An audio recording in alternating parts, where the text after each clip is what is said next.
비니가 알레르기도 있고 요즘 환절기라서 재채기 진짜 많이 하더라. 맞아. 그때 내가 항상 뭐라고 했는지 기억나?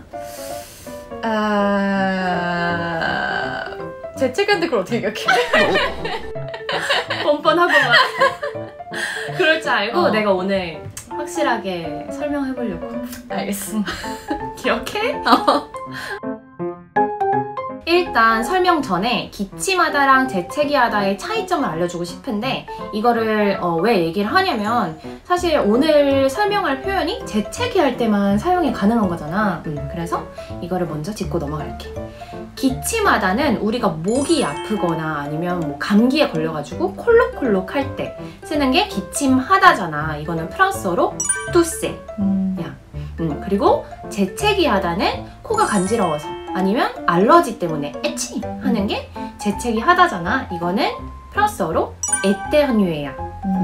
이제 영어로 알려주세요. 영어로도 똑같이 미니가 설명한 것처럼 기침은 cough, 그리고 재채기는 sneeze야.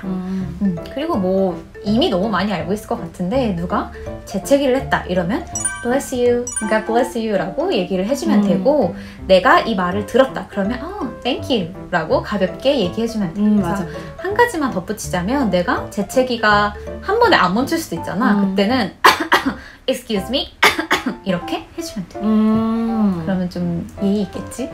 그치. 영어는 하나밖에 없다 그랬잖아. 근데 사실 프랑스는 여러 가지야. 우리가 기본적으로 쓰는 게 아보스웨, 아테스웨 이거고 이건 영어랑 똑같은 뜻이야. bless you.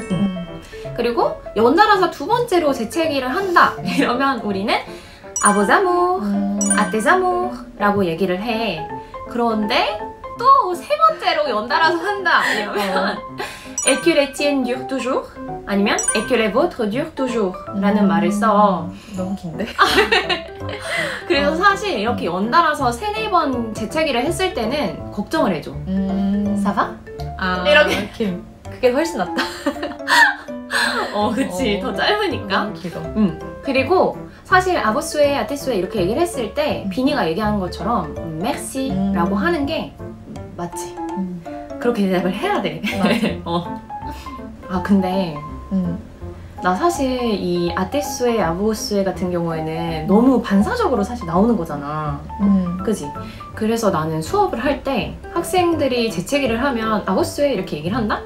근데 살짝 학생들 머리 위에 물음표와 대답이 없지. 상처받는구나. 맥시라고 해주세요. 이 영상 보고 나면 앞으로 반사적으로 맥시라고 해주게. 비니, 이제 알겠지? 이제 앞으로 미니 재채기 할 때마다 내가 쫓아다니면서 해줄게. 한번 해봐. 아테스. 오. 이거 뭐야?